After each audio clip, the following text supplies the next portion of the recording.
Bismillahirrahmanirrahim. Assalamualaikum warahmatullahi wabarakatuh.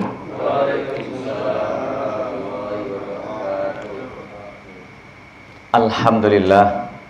Alhamdulillahillazi amarna bi kasrati zikrih wa tilawati kitabi wa jihadin fi sabilihi li'ilahi kalimati.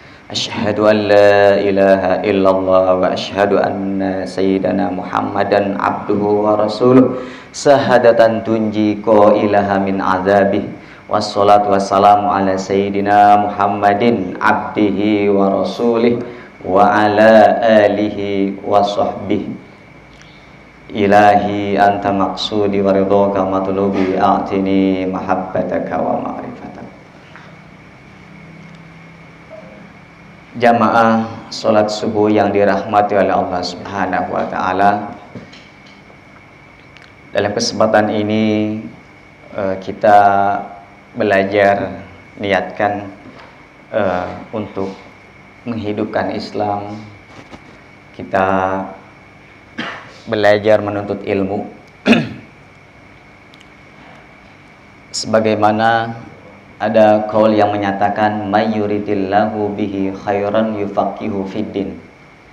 Barang siapa dikehendaki oleh Allah suatu kebaikan, maka Allah akan memberikan pemahaman kepada orang itu di dalam masalah agama.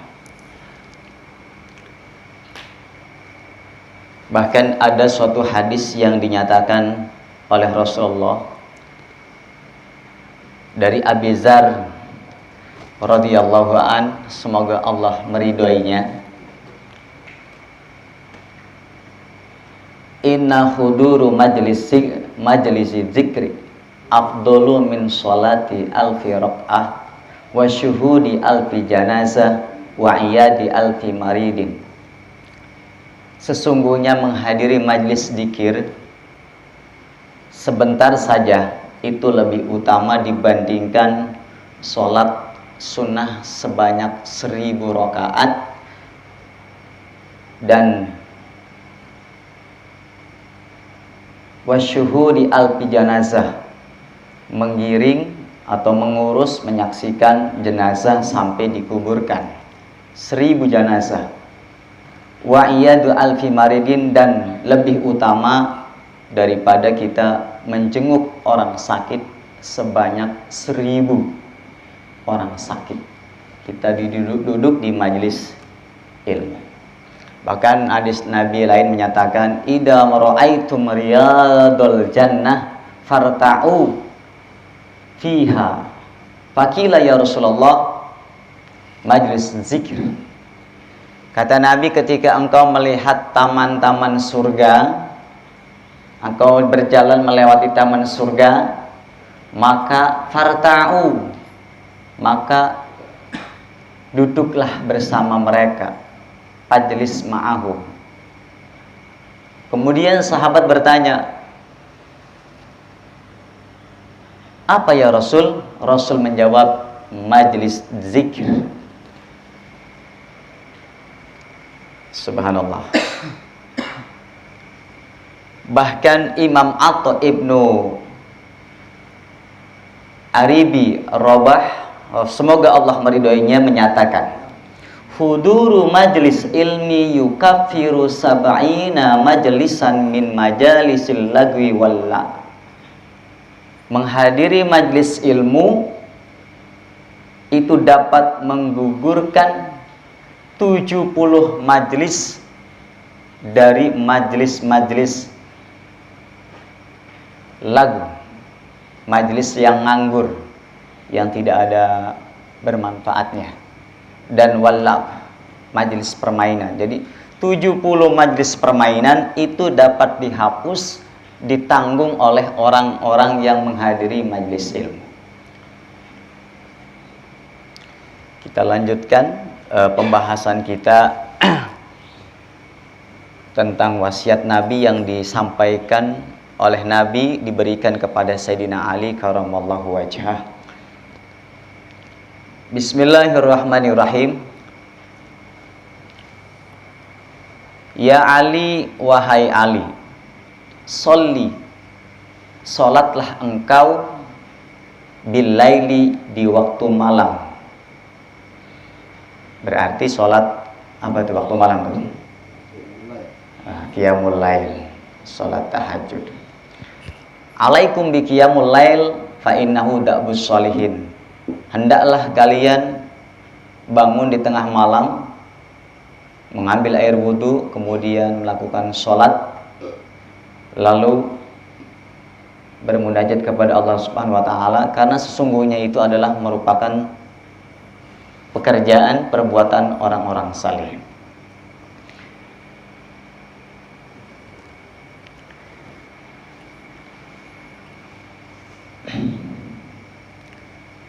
Walau kahalbi syatin, meskipun seperti memerah susu domba. Artinya memerah susu itu tidak lama waktunya dan memberikan manfaat kepada dirinya maupun orang lain. Fal musalli bil lail, adapun orang yang sholat di waktu malam, ahsanun nas, itu orang yang paling baik wajahnya, wajahnya.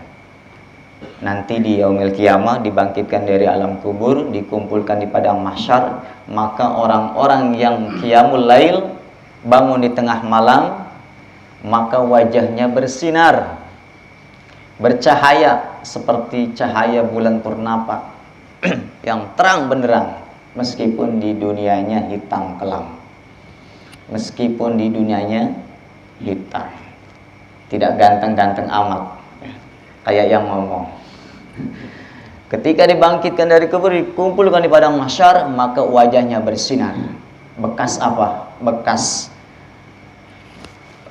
air wudhu, kemudian mandi jinabah bagi yang sudah beristri, lakukan hubungan kemudian mandi jinabah, maka seluruh anggota tubuhnya bersinar, bercahaya. Ya Ali, wahai Ali, idza kabbarta, ketika engkau telah takbir, takbiratul ihram, lis sholati, untuk mengerjakan sholat, fafarij asabi'aka, maka renggangkan asabi, driji-drijinya direnggangkan. Ketika takbir direnggangkan, jangan ngincup begini, jadi direnggangkan. Fafarij asabi'aka warfa yadaika, angkat kedua tangan engkau, khatwa mankibaika, yaitu meluruskan dengan pundaknya. Mana pundak? Ini pundak. Kalau ini dada. Ketika takbir meluruskan dengan pundaknya. Ini pundak. Kalau ini bukan pundak. Ya, meluruskan. Warfa yadaika hadwa mankibaik, pundak, meluruskan pundaknya. Wa idza kabbarta fado yaminaka ala shimalika, ketika engkau takbiratul ihram dari ruku, dari i'tidal,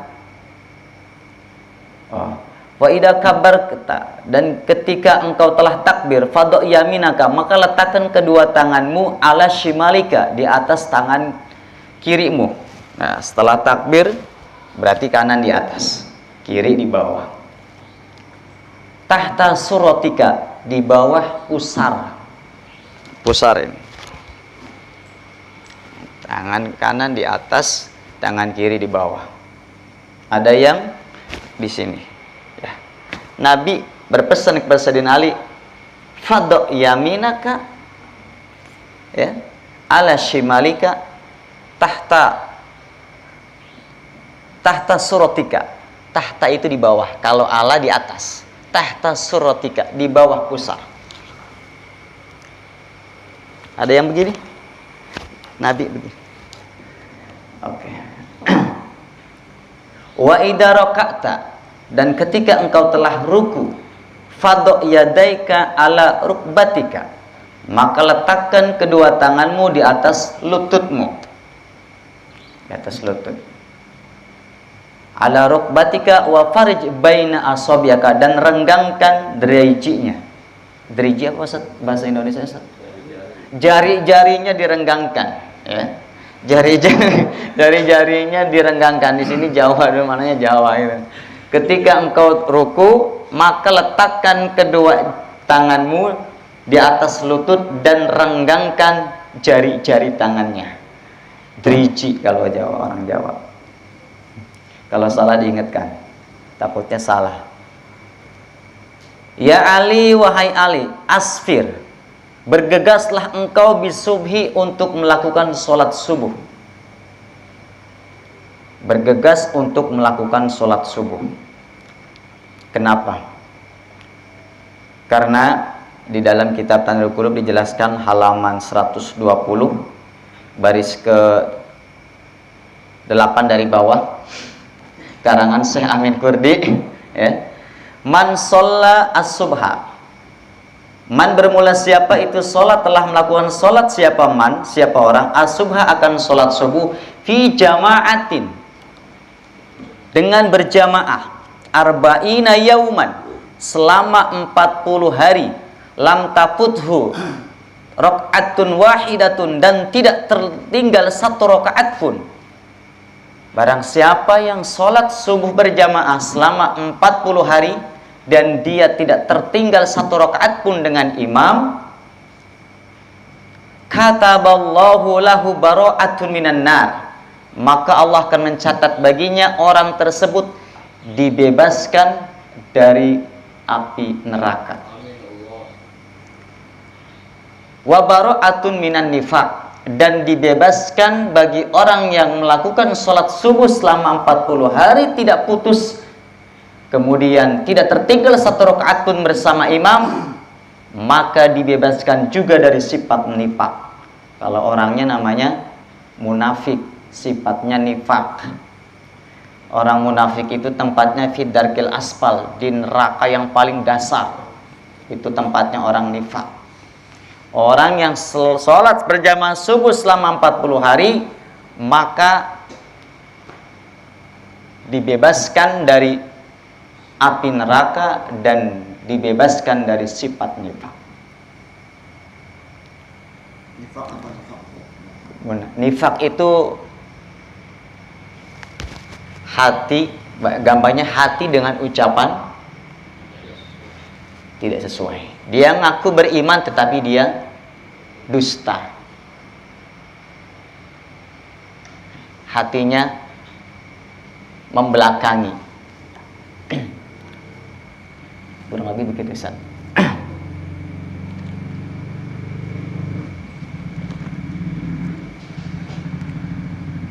Selama 40 hari. Kalau sudah 40 hari sholat berjamaah, ya udahlah, nggak usah berjamaah. Jangan. Itu namanya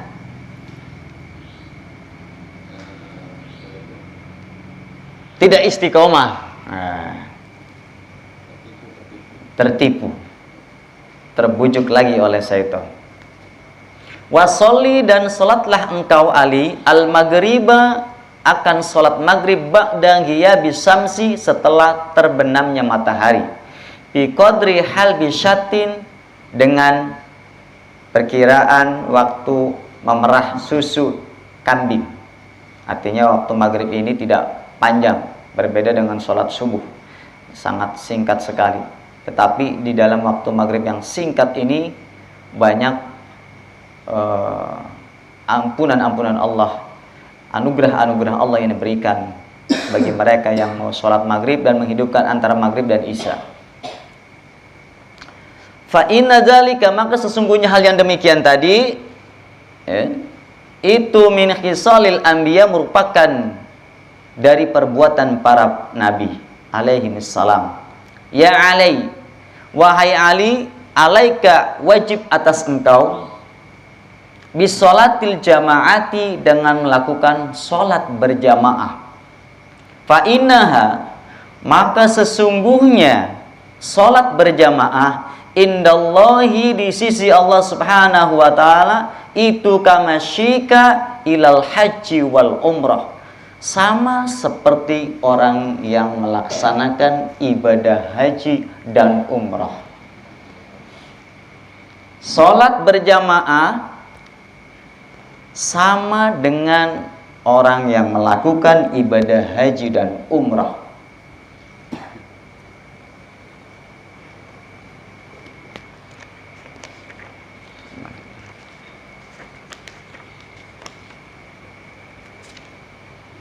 Di dalam pasal berjamaah, sholat berjamaah, di dalam kitab Tanwirul Qulub, kalangan Syekh Amin Qurdi, man sholla, barang siapa sholat, lillahi karena Allah, arba'ina yauman selama 40 hari, fi jama'atin, dengan berjamaah, yudriku, maka akan menemukan siapa orang, at-takbiratul ula, takbiratul ihram yang pertama, kata kutiba lahu bara'atani, bara'atun minan nar wa bara'atun minan nifaq, maka dicatat baginya dibebaskan dari api neraka dan dibebaskan dari sifat nifaq.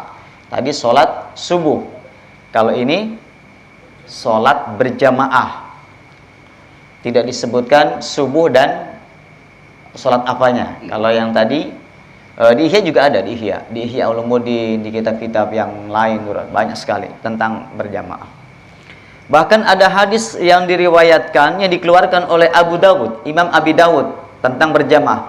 Innar rajula, sesungguhnya seorang laki-laki, idza shalla, ketika dia telah melakukan salat ma'al imami, bersama imam, hatta yansorifa, sehingga dia selesai, al-imamu, siapa al-imamu, imam, kutibalahu, maka dicatat baginya qiyamu lailatin, dia seakan-akan sholat malam. Kemudian diriwayatkan oleh Imam Muslim, man sholla, dan bermula siapa orang sholat, itu al-isya, man bermula siapa orang, itu sholat, melakukan sholat siapa orang, al-isya'a, akan waktu isya, fi jama'atin, dengan berjamaah, yudrikul takbiratul ula, dia menemui takbiratul ihram yang pertama, kana kakiyami nisfi lailatin, maka dia sama dengan melakukan sholat separuh malam. Sholat isya berjamaah maka sama dengan menghidupkan sholat malam selama separuh malam. Susah amat ngomongnya. Sholat isya sama dengan melakukan sholat separuh malam, dari maghrib sampai jam 12, sholat terus. Itu sholat isya berjamaah. Tadi berjamaah ya, alhamdulillah berjamaah, belum tarawih, masya Allah.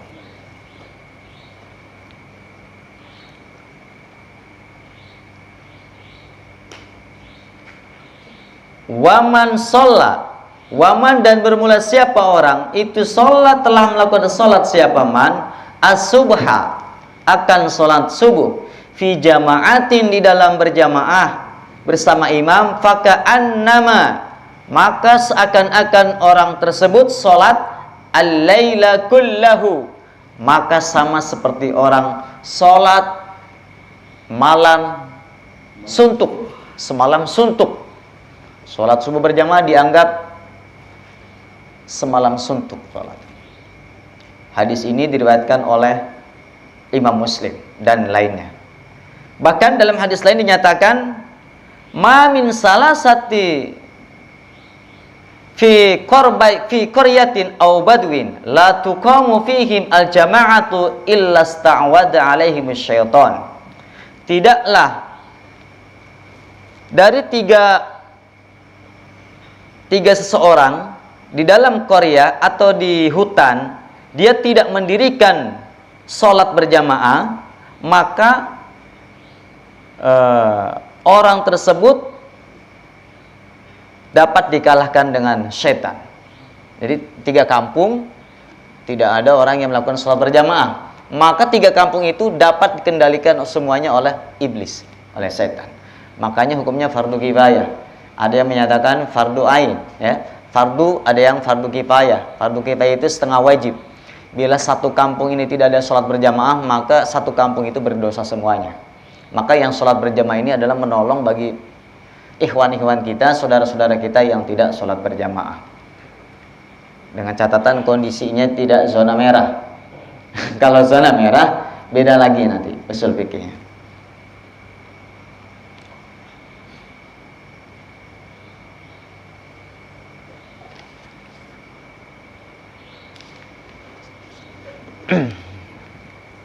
Kita lanjutkan lagi. Wa ma yahrisu ala sholatil jama'ati illa rajulun mu'minin.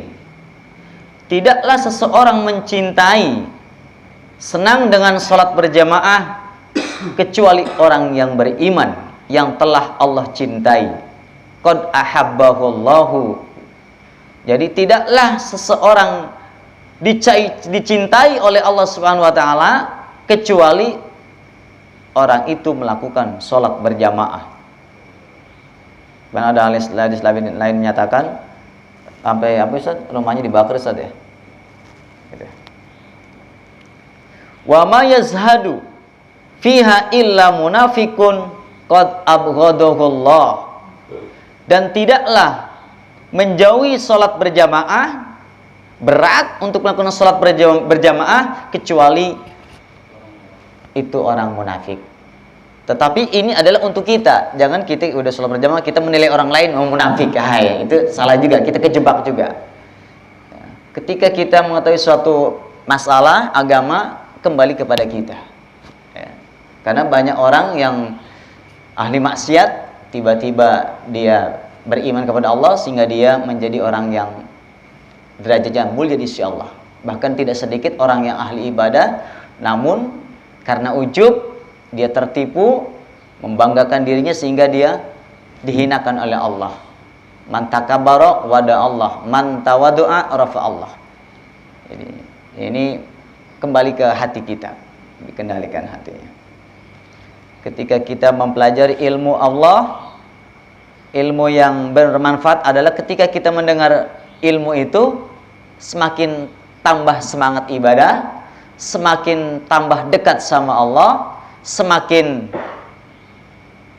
takut maksiat. Nah, itu namanya ilmu-ilmu yang sangat manfaat. Tetapi ketika kita sudah belajar ilmu Allah, ilmu agama, semakin jauh dari Allah, semakin banyak mengklaim orang salah, berarti ada yang keliru di sini. Jadi bukan untuk menilai orang lain, tetapi kepada diri kita sendiri.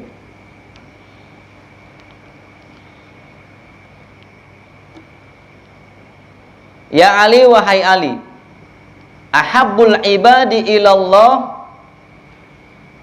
hamba yang sangat dicintai oleh Allah di antara hamba-hambanya adalah abdun sajidun, hamba yang sedang sujud. Yaqulu, kemudian dia berkata fi sujudihi, di dalam sujudnya, Rabbi inni zolamtu nafsi faghfirli zambi fa innahu la yaghfirud dzunub illa anta. Kata Nabi, wahai Ali, hamba yang sangat dicintai oleh Allah Subhanahu wa taala, di dalam sujudnya dia membaca Rabbi inni zolamtu nafsi faghfirli dzambi fa innahu la yaghfirudz dzunub. Yuk kita baca sama-sama. Ketika di dalam sujud kita baca ini. Hamba yang sangat dicintai oleh Allah ketika dia sujud, dia membaca kata Nabi, Rabbi inni zolamtu nafsi faghfirli dzambi fa innahu la yaghfirudz dzunuba illa anta. Sekali lagi, Rabbi inni zolamtu nafsi faghfirli dzambi la ilaha fa innahu la yaghfirud dzunuba illa anta. Coba sekali lagi sama-sama. Rabbi inni zolamtu nafsi faghfirli dzambi fa innahu la yaghfirud dzunuba illa anta. Rabbi inni zolamtu nafsi faghfirli dzambi. Ya. fa innahu la yaghfirudz dzunuba illa anta. Sekali lagi. Rabbi inni zalamtu nafsi faghfir li dzambi fa innahu la yaghfirudz dzunuba illa anta. Kalau sholat sendirian, kalau sholat berjamaah jadi imam kelamaan, imamnya nanti pada ini. Ketika kita sholat sendirian, subhana rabbiyal a'la wa bihamdi 3 kali, kemudian tambah ini, Rabbi inni zalamtu nafsi faghfir li dzambi fa innahu la yaghfirudz dzunuba illa anta. Ini adalah ketika sujud yang seperti ini, kata Nabi, hamba yang sangat dicintai oleh Allah Subhanahu wa taala. Ketika sujud dia membaca Rabbi inni, sesungguhnya aku zalamtu nafsi, aku telah menganiaya diriku sendiri. Faghfirli, maka ampuni dosaku. Zambi, fa innahu la yaghfirudz dzunuba, maka sesungguhnya tidak ada yang mengampuni dosa-dosa illa anta, kecuali engkau. Anta itu mukhatab. Kalau hum mereka jauh, huwa jauh, tapi kalau anta dekat, berarti Allah dekat sekali dengan kita. Kita merasa zalim kepada diri kita sendiri, ya, mengakui bahwa kita ini benar-benar orang yang zalim. Allah tuh senang, Allah tuh suka. Merasa merendah di hadapan Allah Subhanahu wa taala. Bukan hanya jidatnya aja yang nunduk, tapi hatinya nunduk. Di situ yang sangat dicintai Allah. Ketika kita sholat, maka kita harus bersama Allah. Kun ma'allah, hendaklah engkau bersama Allah. Fa illam takun ma'allah, fakun ma'aman kana ma'allah. Fa innahu yusilika ilallah. Kalau kamu tidak bisa bersama Allah, hendaklah kamu bersama dengan orang yang sudah bersama Allah. Karena sesungguhnya itu akan dapat menyampaikan engkau bersama Allah. Ketika kita sholat, akan kita melihat Allah. Kalau kita tidak bisa melihat Allah, kita yakini bahwa Allah melihat kita. Itu ihsan. Anta'budallaha ka'annaka tarahu fa illam tarahu fa innahu yarak. Beribadahlah engkau kepada Allah seakan-akan engkau melihat kepada Allah. Kalau engkau tidak bisa mampu melihat Allah, maka yakini bahwa Allah melihat kamu. Sambil merendah, Rabbi inni zalamtu nafsi. Allahu akbar. Artinya Allah Maha Besar. Tipi sogir, kecil. Bini muda sogir. Handphone sogir. Apalagi? Jadi semuanya kecil. Ketika takbir Allahu akbar, enggak ada ingatan lagi kecuali Allah. Allah akbar. Janda kecil. Dunia ini kecil ketika kita sudah takbir. Ketika dipanggil oleh Allah, Allahu akbar, nonton TV. Berarti kalau tidak langsung datang ke masjid untuk menunaikan perintah Allah, berarti bukan Allahu akbar, TV akbar. Maka menganggap TV itu lebih besar daripada perintah Allah. Berarti belum masuk ke sini. Ketika Allahu akbar, dia langsung terketuk hatinya. Terpanggil Allah. Berarti benar-benar Allah itu akbar. Allahu akbar. Allah Maha Besar. Semuanya kecil. Hanya Allah. Jamaah salat subuh yang dirahmati oleh Allah Subhanahu wa taala. Ya, sekali lagi. Ketika sujud apa? Rabbi inni zalamtu nafsi faghfir li dzambi la fa innahu la yaghfirudz dzunuba illa anta. Sekali lagi sama-sama. Zalamtu nafsi faghfir li dzambi fa innahu la yaghfirudz dzunuba illa anta. Insyaallah hafal. Kemarin yang habis sholat, habis wudu juga hafal ya. Al-Qadar 10 kali, kemudian baca apa? Asyhadu subhanakallahumma wa bihamdika asyhadu alla ilaha illa anta wahdaka la syarika laka. Terus lihat ke bawah, asyhadu anna Muhammadan abduka wa rasuluka. Sambil Anda melihat apa ngusap apa Ustaz? Punuk ya? Pundak. Ini nih. Ya, habis itu sambil membaca tadi. Dilahirkan seperti dilahirkan dari perut ibunya. Itu pesan Nabi kepada Sayyidina Ali. Dan itu berlaku buat kita semuanya. Bukan kata saya. Seorang ulama besar. Jamaah salat subuh yang dirahmati Allah Subhanahu wa taala, sedikit lagi. Ya Ali, wahai Ali, alaika, hendaklah engkau melakukan, wajib atas engkau bisolati duha, dengan melakukan sholat duha, fis safari, di dalam perjalanan, wal hadori, dan dalam keadaan mukim, dia tidak bepergian, dia berada di dalam rumah. Dalam keadaan pergi di rumah, alaika biduha, hendaklah engkau sholat duha. Ada amalan, nggak mesti banyak-banyak, walaupun sedikit, kalau dawam dicintai oleh Allah Subhanahu wa taala. Ahabbul a'mal ilallah adwamuha wa in qalla. Amal yang sangat dicintai oleh Allah adalah amal yang terus-menerus dilakukan, wa in qalla, meskipun itu sedikit. Salat duhanya berapa rakaat? 2 rakaat boleh, 4 rakaat boleh, 6, 8 sampai 12 rakaat. Paling tidak 2 rakaat.